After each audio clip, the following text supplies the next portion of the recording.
এই বৃষ্টি পড়তেছে, তোমরা তো ভিজতেছি। এখন কি করবি? চল তাড়াতাড়ি চল, না হলে বলছে তো আজকে পুরো শহর পানি পড়ে যাবি। তাড়াতাড়ি চল চল চল।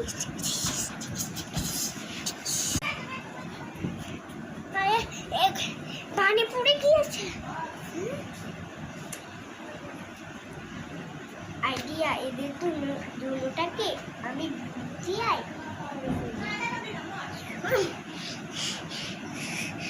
মোর মোর কি করবি? আপু আপু একে মন করছো কেন? মোর মোর তুই আরে করিস না, তুই করিস না, তুই আরে করিস না, বলে আপু ওকে মন করছো কেন?